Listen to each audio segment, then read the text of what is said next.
Okay, I guess we can get started. It's a smaller group today, but it is right before spring break. I see more people are coming on. So I didn't announce a focus for this particular cataloging session. I thought it would be good to just have a question-answer type format. It's a little more spontaneous on my end, and hopefully you guys have questions. But I thought we would at least start out that way and still maybe provide some useful tips or answers to questions you've been having.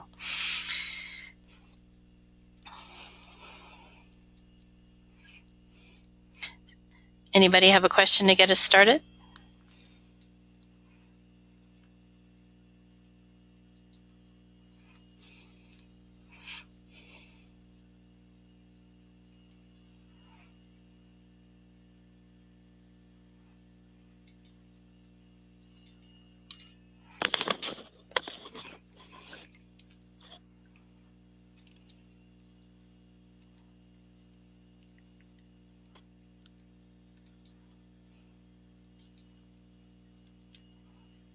Can you guys hear me okay?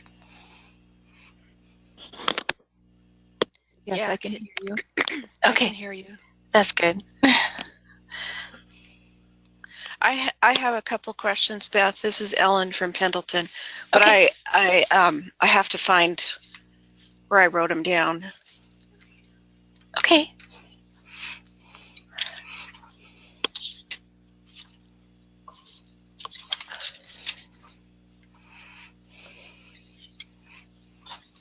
Depending on the question, I may or may not have to do some research, but we'll try to cover.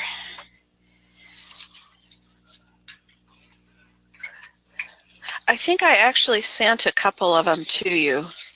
You probably did, because you were giving me suggestions for future meetings. Right. And I don't have that list in front of me either. But I can look it up if we need to. Yeah, I think I can look it up in my emails. All right, Lisa, there isn't a specific topic. What we're doing today is just question answer, just because it allows us to cover maybe more things in the session.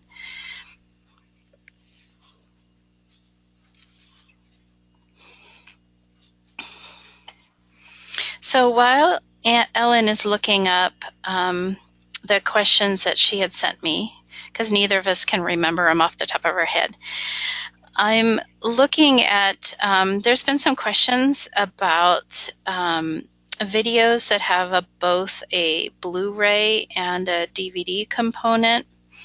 And so I just wanted to kind of review that real quickly. And I chose a video that I thought might have this. So we've got Despicable Me. Here's one that's just a DVD. Here's one that's just a Blu-ray.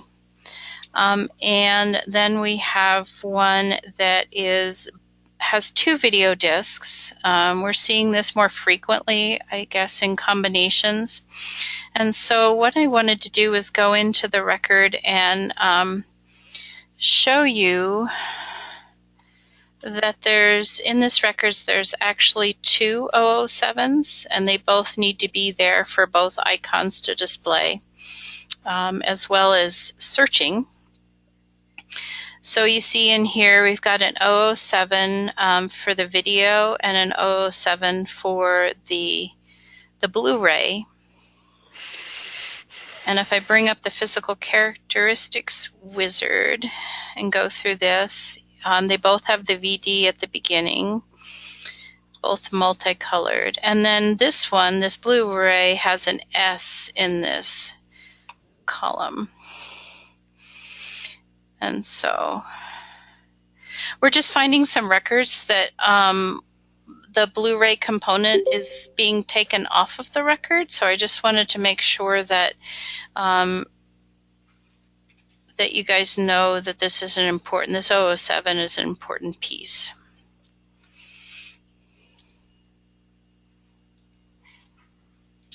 Okay. Has anybody thought of any questions in the interim while I was doing that? I found I found a couple questions. Okay.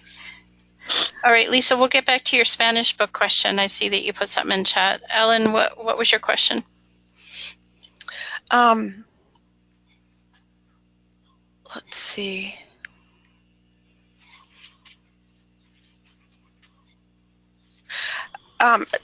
This is,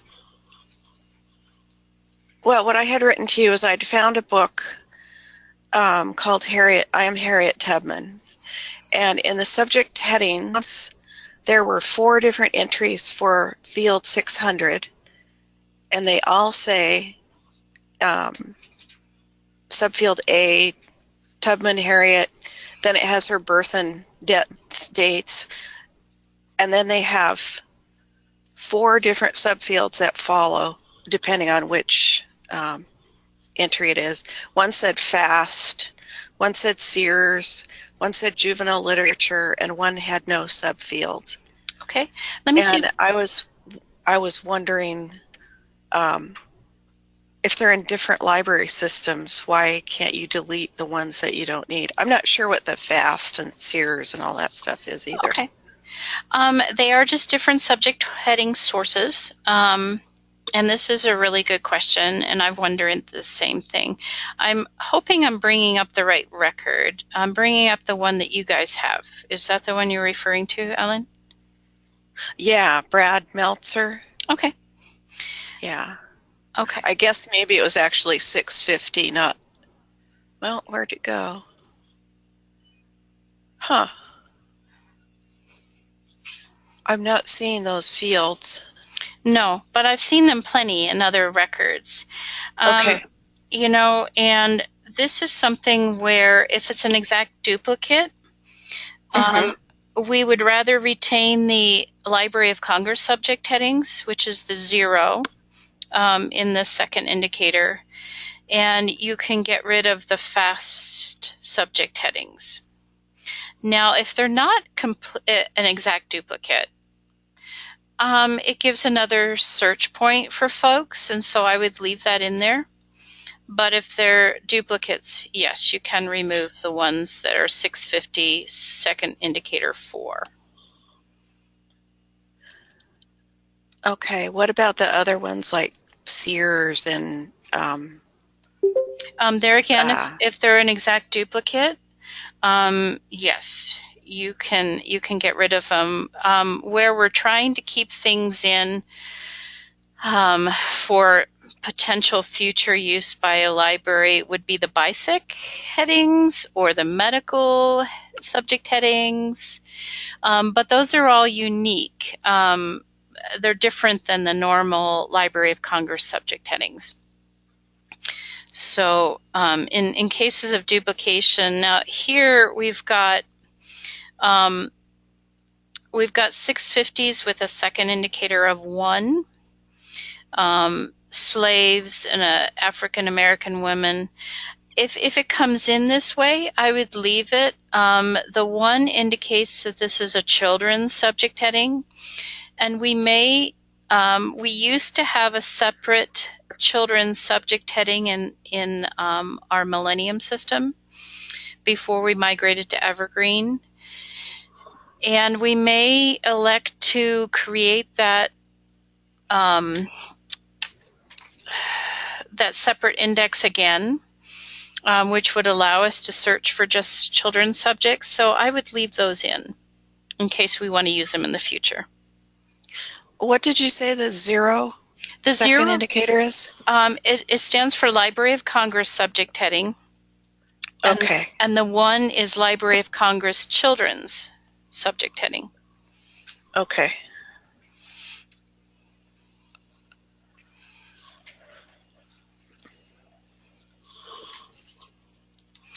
Let me open up chat to see. Okay, so we've got some things in chat here.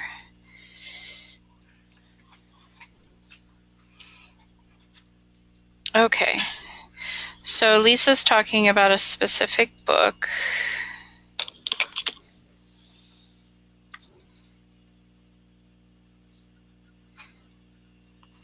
so let me do a search on that specific ISBN.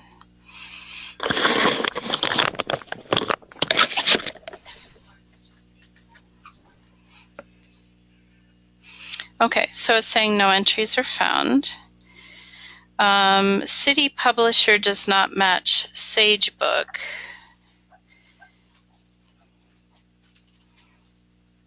Okay, she has the database ID in the system.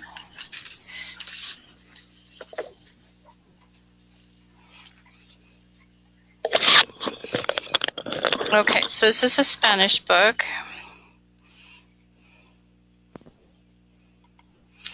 And she's saying that hers does not match the city and publisher.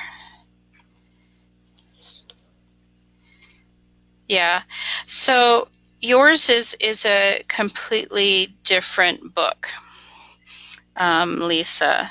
So we would have to find another source for that. You're saying there's not an OCLC record for her copy.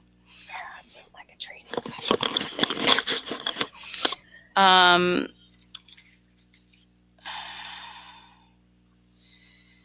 Okay. So this is one that we probably would have to create an original record for. And we'd have to have one of the mentors or myself do that. Oftentimes I can use parts of the existing record and then just tailor it to specifically what yours is. I would just need to have some details.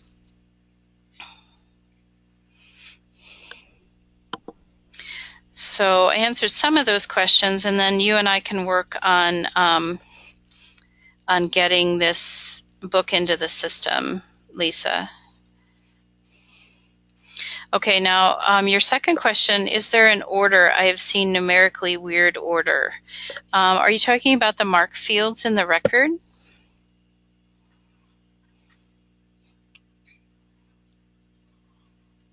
Oh, for the 650s, there you go. Okay, I just had to catch up with the chat. Yes, the 6XSs. You know, I usually try to keep them in numeric order as far as the 600s and the 650s, but the system doesn't care.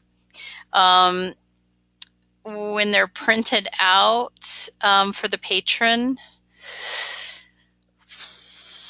I haven't tested this out, but I think it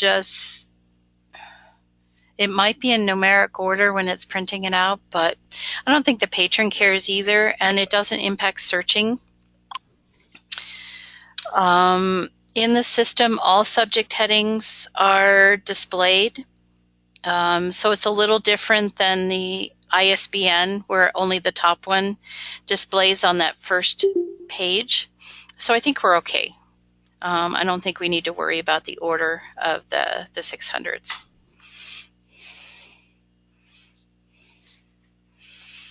Okay, I'm ready for another question.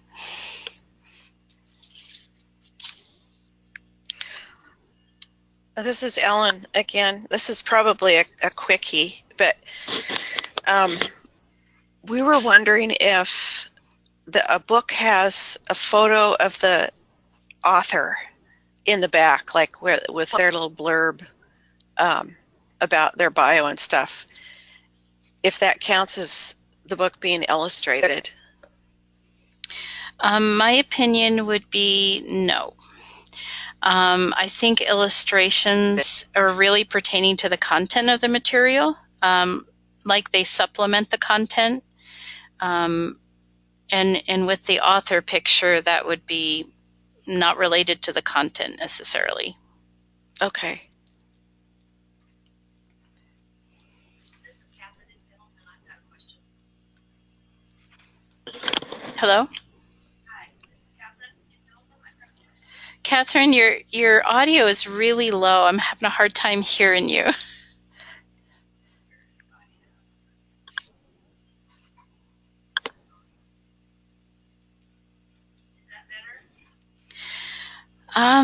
Not really. Are you able to put something in the chat box? I can. Thanks.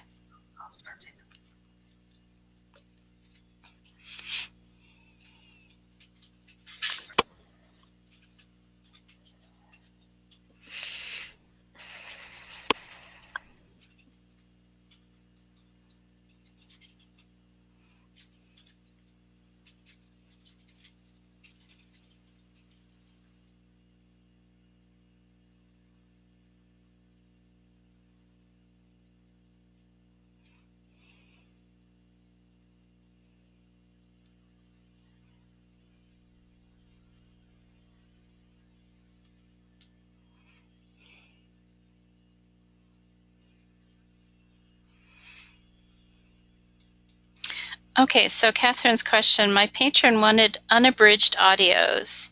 In helping him, I found he needed to open the arrows for more details to see that in the patron view. Okay. So let's think of an audiobook that might be in both formats.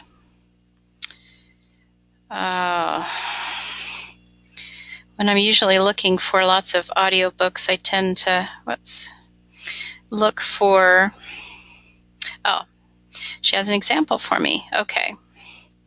Jurassic Park.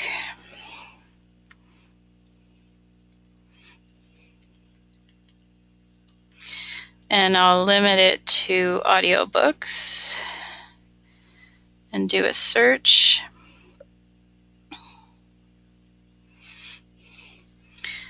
Okay, and there's multiple. So here's this 12 discs. Is that the one you were looking at or a different one, Catherine? Oh, I guess that's the only one.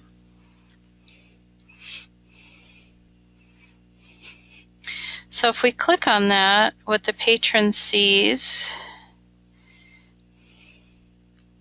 record details, content descriptions. Yeah, newer items have the information showing. So this particular is in a note field.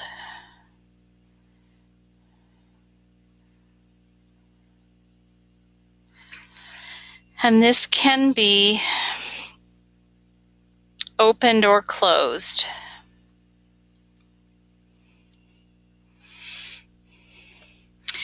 I guess I'm just wondering, yeah, if it's in the edition statement, it does show.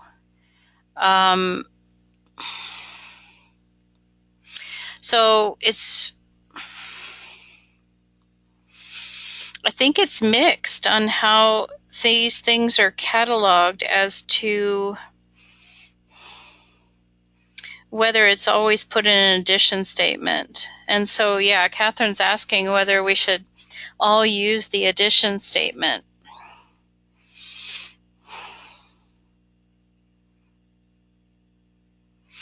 It's something that's on the item itself.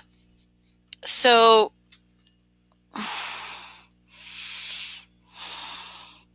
even though it doesn't indicate unabridged edition versus abridged edition, this might be a good thing. I think this would be a good thing to talk about as a bigger group to see if we can come up with a consensus. But I think it's a really good question. Any opinions from the rest of the group?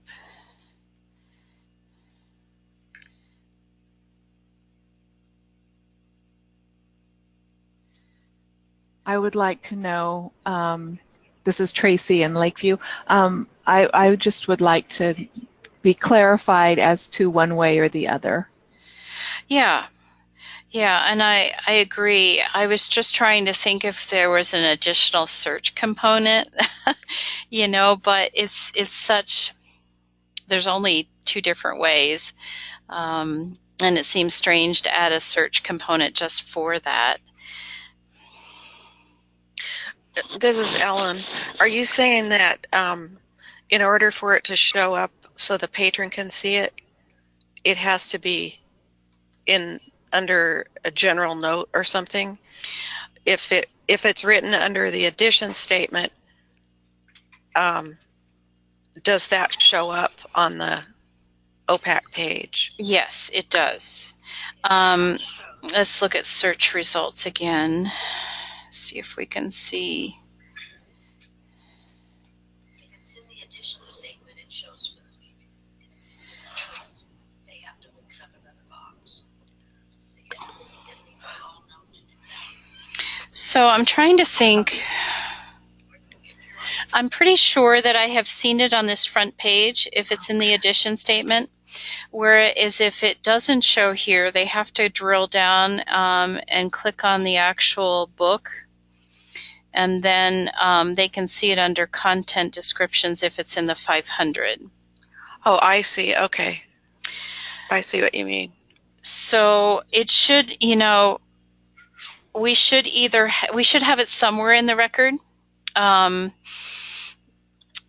I guess what we need to do is decide if we can come across, if we can make a decision point on whether we're okay with putting it in the addition statement and then having it, have people do it that way consistently so that it's easier for the patrons to find. I just want to run it by the other mentors as well as the a larger cataloging group so that we can make sure that everybody is okay with that and that we're not breaking any rules. And so I'm making a note of that. And so this is a very good thing to bring up because we just hadn't talked about it before as far as from a patron viewpoint. So more will be decided on that later, but we'll come out with some guidelines. I actually have a related question Okay. to that. In field 20, where we put in the ISBN, we've been recently using the Q. Yeah. To have hardback, softcover, etc. after that. And when we use the Q, it doesn't show up for the patrons to see it. If we don't use the Q, if after the ISBN you just put soft cover in parentheses, say, in that same field, then it shows up where the patron can see it. So I'm just wondering why we're doing it so the patron can't see it, because it seems like they might like to do that. And if I didn't explain that very well, let me know. No, you explained it well. I was just thinking about it. The reason we're putting it in the queue is to separate it from the number itself. This particular one doesn't have a queue. It's an audiobook, probably doesn't need one. Maybe it'd be better to do another search.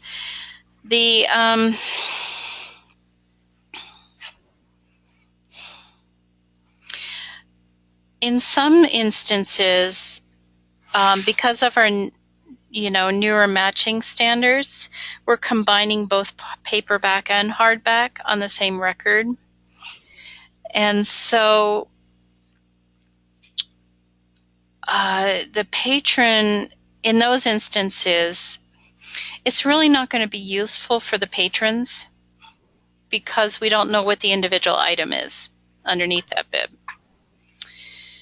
So I guess I'm just kind of wondering, have you had a lot of patrons indicate that they want to know that? Or is it just a concern? I guess, is it our concern or the patron's concern?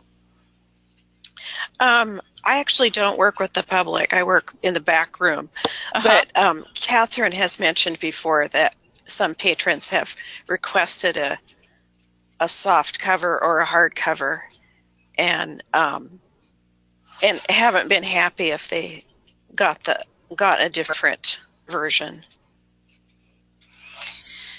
Yeah, and that is problematic. Sometimes the call number will indicate one or the other. Yeah, ours don't. Yeah.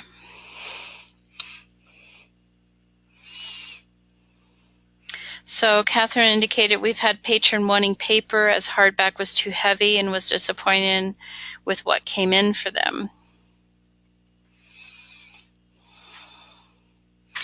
So with both of these types of materials, if they're the same size, same number of pages, it's going to be, we could indicate with the Q what it was. Is there a way to have the Q show up? There is. Yes, I can add that to the display. That's not an issue. I guess I was jumping ahead to figuring out what we would do in those situations where we both have both have hardback and softback in the same particular bib record, and the patron's going to not necessarily get softback. But that's maybe another future problem to solve. But yes, I can add the display of the Q. But what I'm thinking of is that there's two different places I can display it. I could leave it off of the front page. Let's just do a title search. What's a popular book out there that might be available in both softcover and hardback?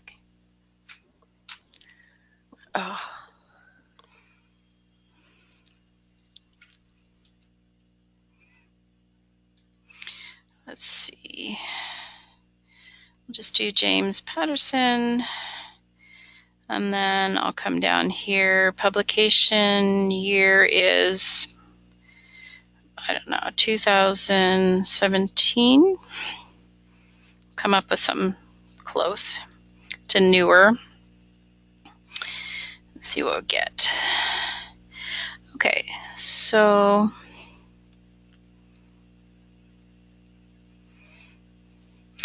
and any of these we're going to have a hard time. Okay, well, we'll look at a book.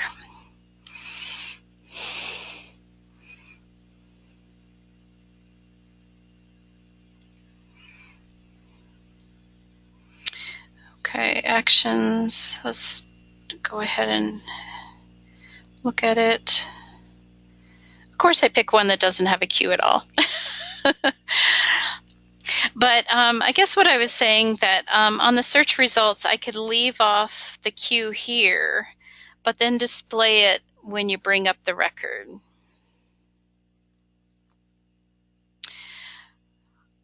So that it would display down here in this ISBN section. Of course, you'd have to drill down farther. Some of it just depends on how it impacts the display. The ISBN doesn't take up very much room. But there again, you're only on this display, you're only going to see the top ISBN. You're not going to see all of the ISBNs.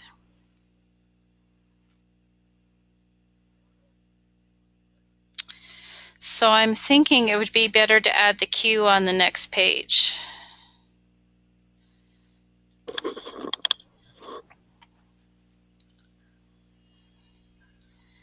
That makes sense. Okay. So add Q to display on title page, which is called the detail page. Okay.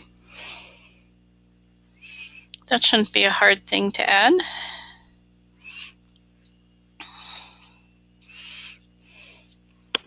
Any other questions that anybody has thought of?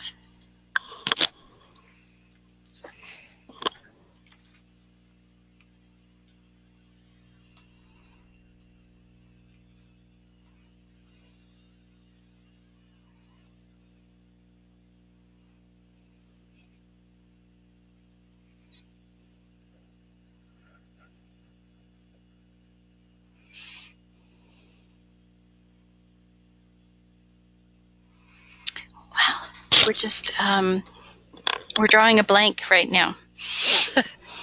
This is actually unrelated to a specific training question, but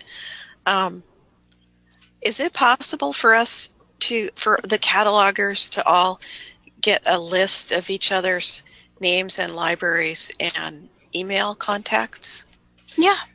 I've been finding it helpful to be able to get in touch with, people when they've created a certain record and I want to ask them something about it, things like that. Okay. That's actually out on the Sage Lib listserv. Not listserv, sorry. The Sage Lib website. Okay. And it's on the cataloging page. So let me get to that. So if you type in sagelib.org/cataloging,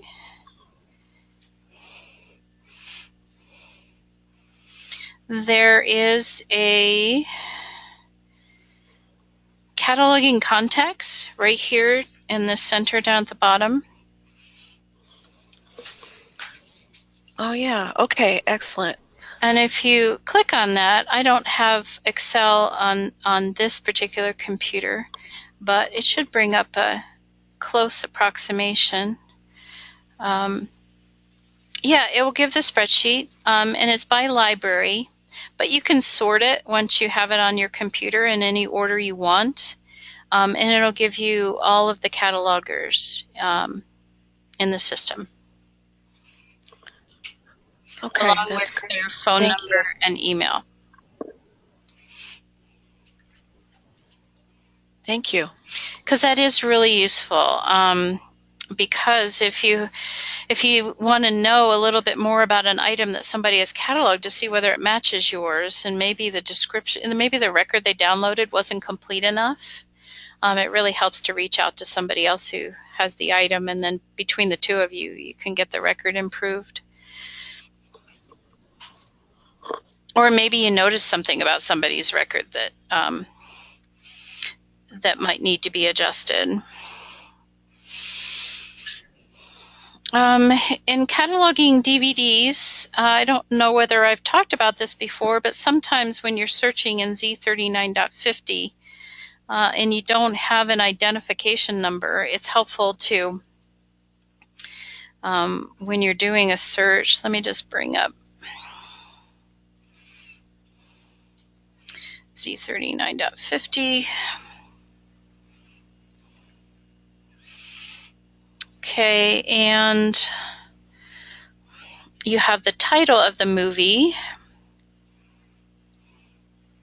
Gosh, now I have to think about something. I guess what I was getting at is oftentimes what you can do is, if all you have is the title, and it's a pretty generic title, you can type in one of the actors, primary actors, in under the author field, and it will narrow down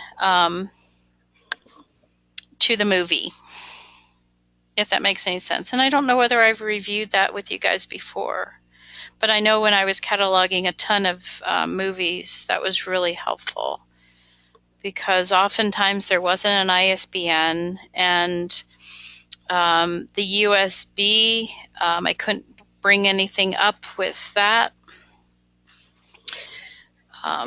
So anyway, just another search hint that might help you guys out.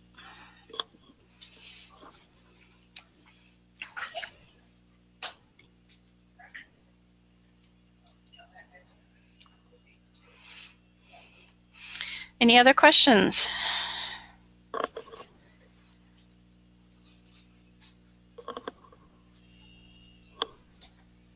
Beth, this is Tracy. I had a question.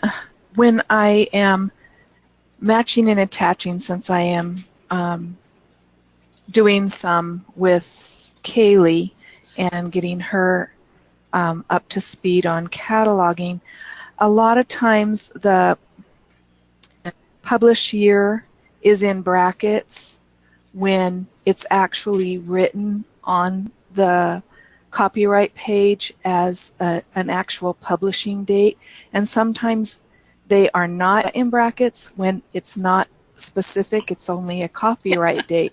And so I'm going, I don't know what to tell you about this, because they're both ways all the time. Yeah.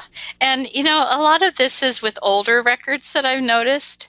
And so I've just tended to just attach and leave it as is. But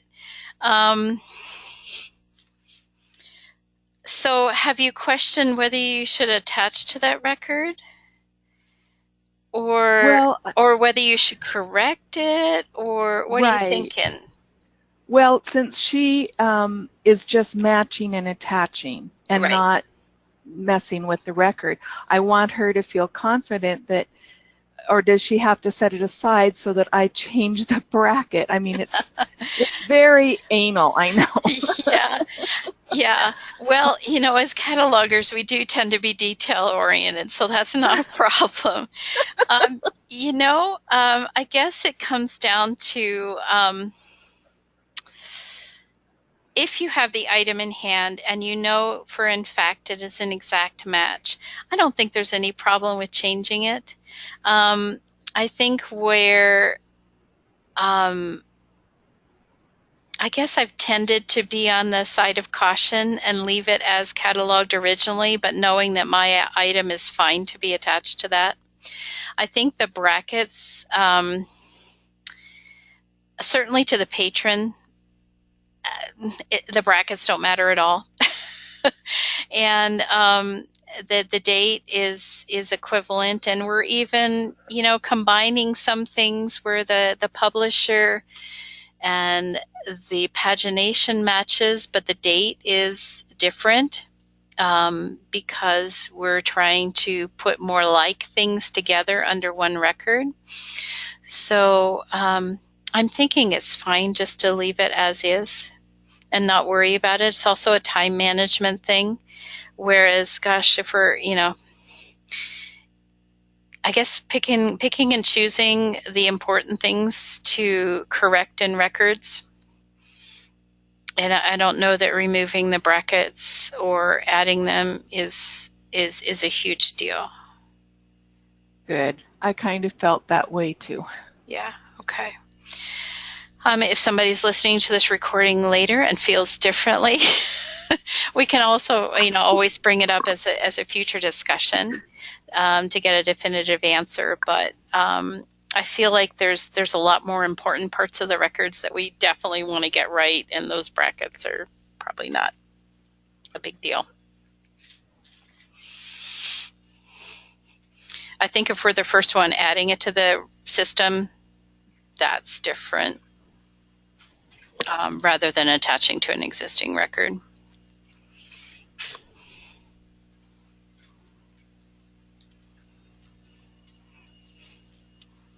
That's a good point. I found another question that I had sent you.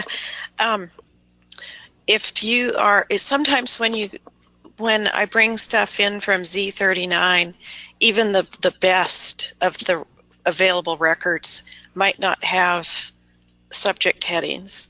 So I want to put in something. Yeah. And there's been a few occasions when I try out different headings and they don't have any there's nothing that there's nothing that comes up in the authority. And the one that I'm thinking of was this book about it was a kid's picture book about camping and about searching for animals by looking for their hair and their poop, and yeah, I had an amazingly hard time finding an authority heading for poop, and I don't actually I tried scat and spore and manure and all kinds of things that are used for animal excrement.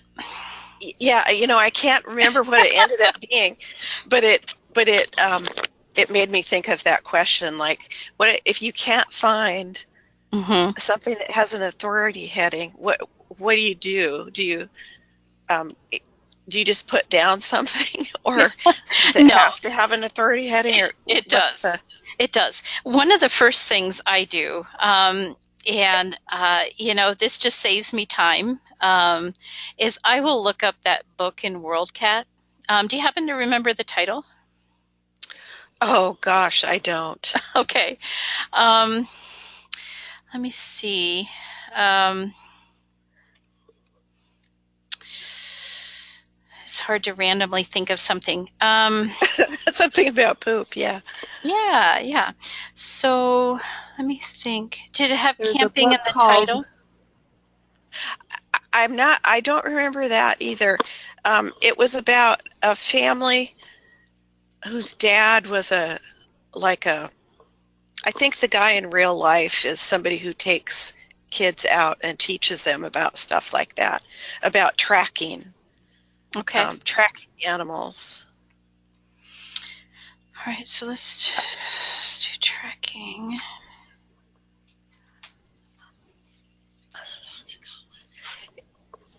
It was just a few months ago.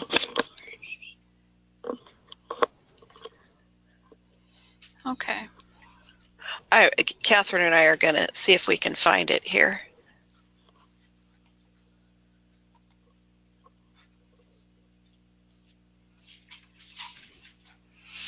Okay. So I'm just going to pick a random book, and just to kind of show you the process that I go through. So I'll have a book, and this one, Summaries and More. This one, It was before okay, let's look at, I want to look at this record real quick here. So this one doesn't have any subjects at all. So this is actually a really good one to pick. So what I would do is I just grab the ISBN out of this particular record, or the title, whatever, and I hop over to the web and I do a lookup on WorldCat for that same book.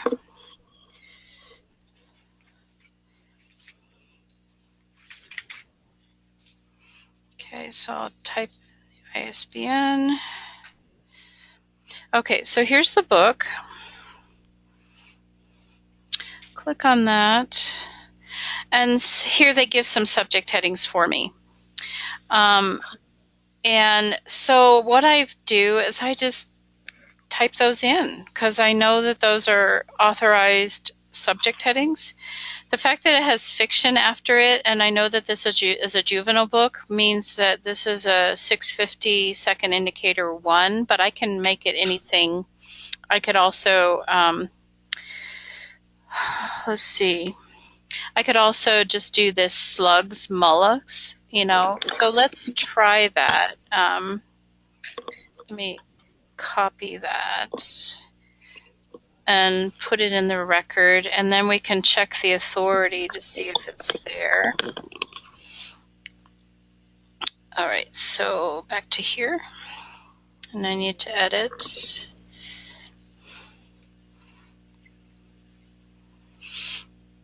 All right, so I'm going to add a 650.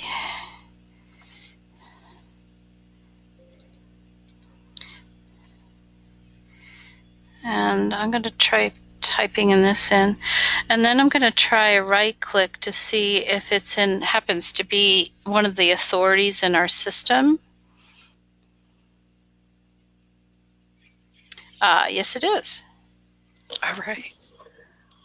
So that way I don't have to strain too much to, I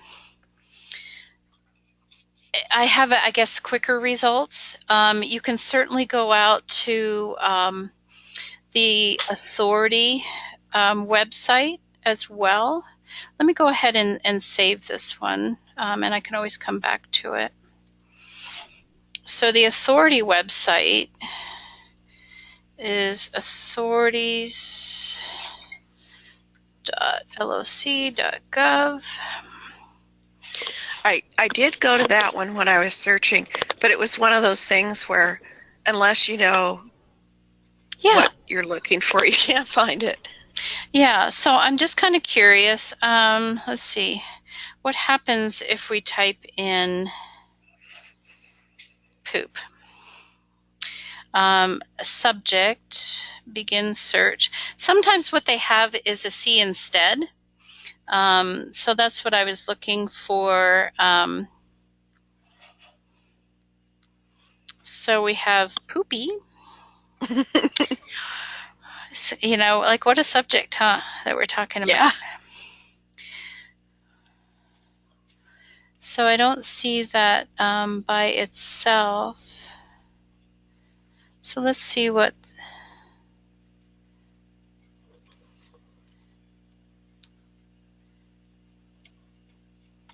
Where did I see that?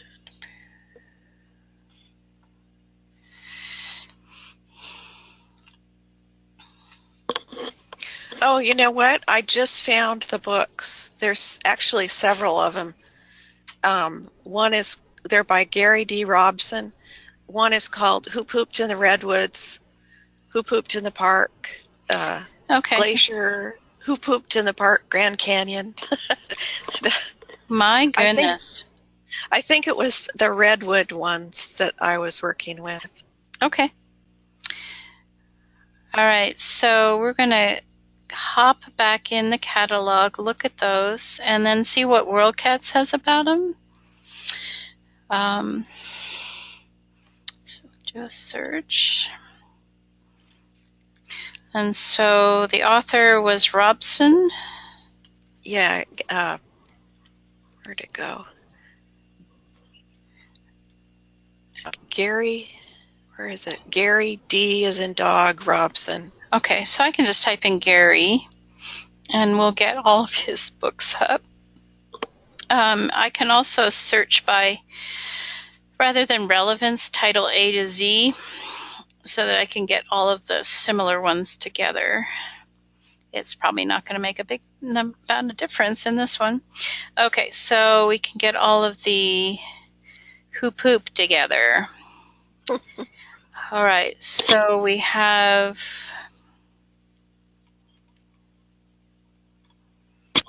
okay, so we just have different national parks here, huh? Okay. Yeah. So let's pick this one,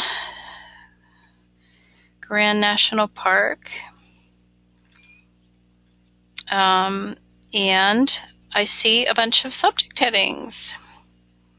So this particular one, the record must have had a bunch of them. Yeah. I think the one I did was the Redwood ones. Okay, so let's go back to the Redwood. I'm seeing that after poop they have scat. Mm-hmm. So I'm wondering if that's a, although they don't have that as a subject heading, so. Well, in Library of Congress headings, scat is under jazz singers. Oh. It has multiple meanings. Yeah.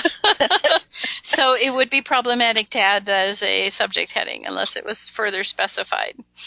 Okay, so Redwood. Okay.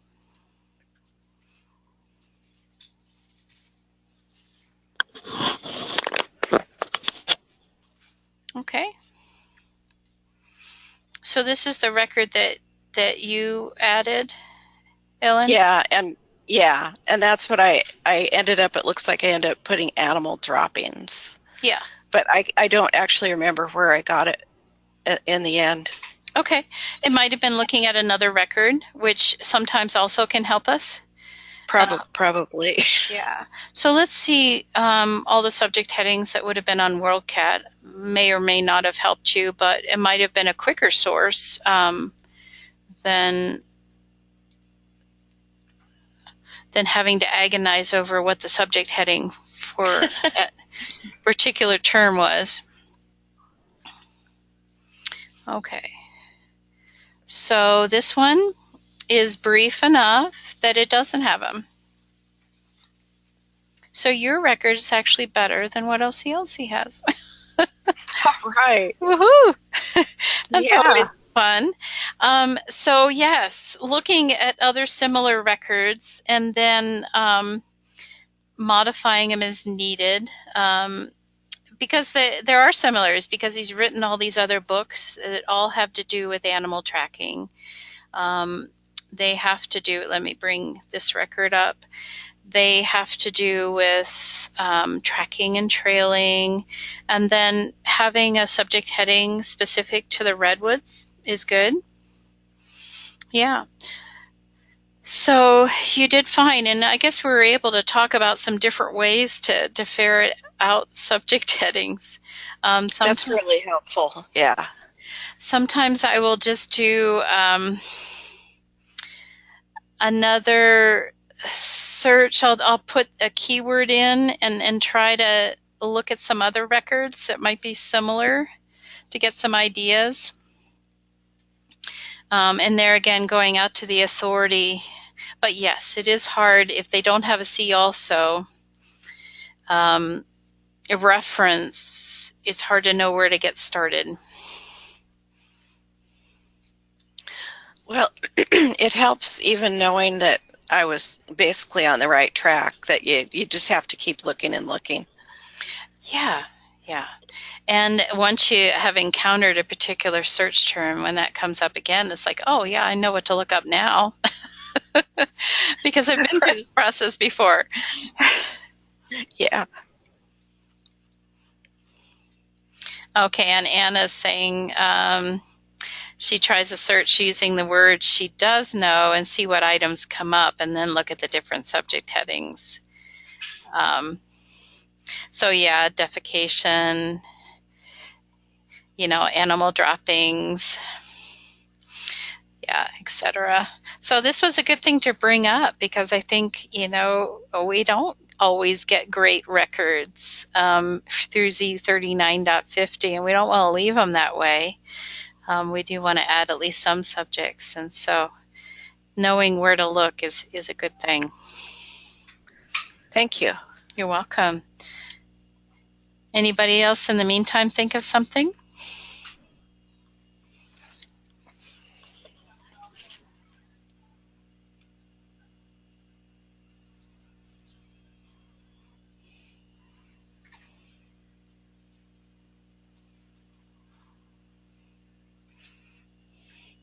If not, we can always end the session for today. And we've covered lots of ground in different areas, and continue to send me ideas.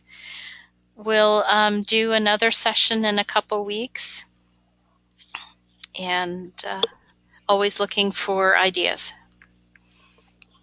Thanks to all who joined us today. Thanks. It was great. All right. Well, have a good rest of the day.